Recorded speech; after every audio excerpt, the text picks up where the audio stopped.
నమస్కారం. Welcome to Mitra media. ఈ వీడియోలో నా అభిప్రాయాన్ని మీతో పంచుకోవడానికని మీ ముందుకు వచ్చాను. నా ఈ అభిప్రాయం మిమ్మల్ని నొప్పించి ఉంటే గనక నన్ను క్షమించమని అభ్యర్థిస్తున్నాను.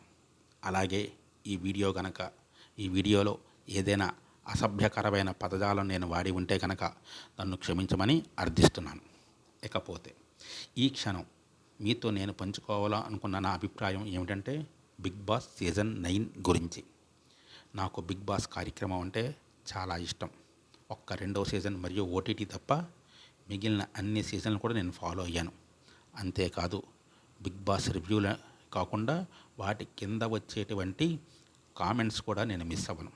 ముఖ్యంగా కొంతమంది రివ్యూవర్లు ఇచ్చే రివ్యూలు అంటే నాకు మరీ ఇష్టం. కానీ ఈ మధ్యకాలం నాకు ఇష్టమైన రివ్యూవర్ తన రివ్యూలు ఇవ్వడం ఆపివేశారు. అది నన్ను బాగా నిరాశపరిచింది. ఆయనలాగా ఇంకెవరూ కూడా బిగ్ బాస్ రివ్యూలు ఇవ్వలేరు అని నా అభిప్రాయం. అంటే మిగిలిన రివ్యూవర్లు బాగా చెప్పటం లేదని కాదు, వారి పరిజ్ఞానం మేర వారు కూడా చెబుతున్నారు. ఇకపోతే బిగ్ బాస్ సీజన్ 9 గురించి నా అభిప్రాయం ఏమిటంటే కనుక గత 3 సీజన్లుగా బిగ్ బాస్ అనేది గాడి తప్పింది అన్నది నా అభిప్రాయం. ఈ సీజన్ 9 కదా, 8వ సీజన్లో నిఖిల్, 7వ సీజన్లో ప్రశాంత్, 6వ సీజన్లో రేవంత్ విజేతలుగా ప్రకటించారు. ఈ 6వ సీజన్లో నుంచే బిగ్ బాస్కి తెగులు పట్టింది అన్నది నా అభిప్రాయం.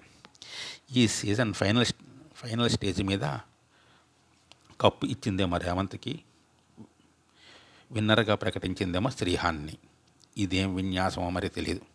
డబ్బులు తీసుకొని రేసులోంచి తప్పుకున్న శ్రీహాను స్టేజ్ మీదకి తీసుకొచ్చి శ్రీహాన్ని స్టేజ్ మీద తీసుకొచ్చి రేవంత్కి ట్రోఫీ ఇచ్చి శ్రీహాన్ మార్జిన్గా గెలిచాడు అని చెప్పారు. అసలు ఏమైనా బుర్ర ఉన్నవాడు చేసే పనినా ఇది? అసలు బిగ్ బాస్ మేనేజ్మెంట్లో ఎవరు ఉన్నారో, ఇలా ఎవరు చేయమని చెప్పారో కొంచెమైనా ఆలోచన ఉండక్కర్లే. అందుకేనేమో బిగ్ బాస్ సీజన్ 7కి కామన్ మ్యాన్ని విజేతగా అయ్యే అవకాశం ఇచ్చారు. లేకుంటే రన్నర్ అయిన అమర్దీప్నే విజేతగా చెప్పేవారేమో అని నాకు అనుమానం కలుగుతున్నది.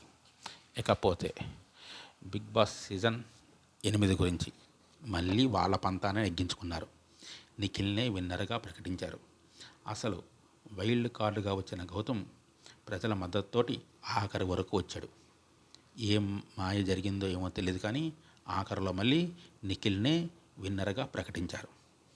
ఇప్పుడు ఈ సీజన్ గురించి చెప్పుకోవాలంటే కనుక ఈ సీజన్ ఎలా గట్టెక్కించాలో అని ఆలోచించారో మరి ఏమిటో తెలీదు. కామన్ మ్యాన్స్కి అవకాశం అని చెప్పి అగ్ని పరీక్ష పెట్టి కొన్ని ఎపిసోడ్లు నడిపి సీజన్ని బాగా మార్కెటింగ్ చేసుకున్నారు. అలాగే ఇంట్లోకి తొలిత 6 తర్వాత ఒకరిని కామన్ మ్యాన్స్ ఇంట్లో పంపించారు. సీజన్కి మంచి వ్యూవర్షిప్ రాగానే కామన్ మ్యాన్స్ని అందరినీ కూడా ఒక్కొక్కరిగా బయటికి పంపుతున్నారని నా అభిప్రాయం. అప్పుడే కదా వాళ్ళు సెలబ్రిటీలతో షోని రన్ చేసుకోగలరు. లేకపోతే ఏమిటి?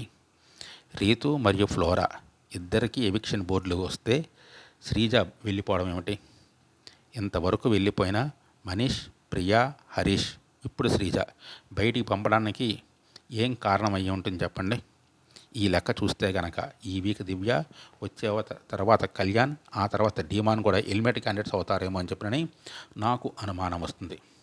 మన భాష రాని వాళ్ళని తెచ్చుకోవడం దేనికి? వారిని కాపాడడానికి మన వారిని బలి చేయడానికి. ఇది ఎలా ఉందంటే అయిన వారికి ఆకుల్లో, కాని వారికి కంచాల్లో పెట్టేలాగుంది. హౌస్ అంతా కలిసి సంజనాను చేసిన పనికి మిడ్ వీక్ ఎలిమినేషన్ చేస్తే ఆవిడ్ని కాపాడి ప్రియని ఎలిమినేట్ చేశారు. ఏమిటి కర్మ? దొంగతనాలు చేయడం నాటివా ఏమిటి స్వామి ఇది? పైగా ఆవిడని మెచ్చుకోవడం కూడా. సీజన్ హిట్ అవుతున్నది కదా, అందువల్ల కలిసి వచ్చిన కామన్ మ్యాన్స్ని దారి పట్టించిస్తే ఇక సెలబ్రిటీలతో షో రన్ చేసుకోవచ్చని వాళ్ళ ఉద్దేశమేమో. అయితే నాకు ఒక సందేహం ఉంది. టీవీలో వచ్చే అన్ని కార్యక్రమాలు కూడా టీమ్ టైటిల్స్ ఉంటాయి కదా, ఈ బిగ్ బాస్కి ఎందుకు క్రియేటివ్ హెడ్ ఎవరు, ఎడిటర్ ఎవరు అని పేర్లు చెప్పరు? మీరు షోని నిజాయితీగా రన్ చేస్తున్నారు అంటే కనుక పార్టిసిపెంట్స్కి వచ్చే ఓట్లు ఎందుకు చెప్పరు? మేము వేసే ఓట్ల గురించి మాకు చెప్పే బాధ్యత మీకు ఉండదా? ఒక్కటి మాత్రం గమనించండి, ఒకరు సెలబ్రిటీ అవ్వాలంటే కనుక ఒక కామన్ మ్యాన్ అవసరం. ఇది మీరు అవునన్నా కాదన్నా సత్యం. అటువంటి కామన్ మ్యాన్ని నిర్లక్ష్యం చేయడం తగదని నా అభిప్రాయం. ఇకపోతే ఆటలో నిజాయితీగా ఆడుతున్న వారిని కొనసాగించండి, కాని వారిని తప్పించండి, పర్వాలేదు. అంతేకాని ఊరికినే సెలబ్రిటీలను కాపాడడానికని చెప్పని కామన్ మ్యాన్స్ని బలి చెయ్యవద్దు అని నా అభ్యర్థన. నా ఈ రివ్యూ నచ్చుంటే కనుక నన్ను ప్రోత్సహిస్తారని ఆశిస్తూ ఇట్లు మీ మిత్ర మీడియా.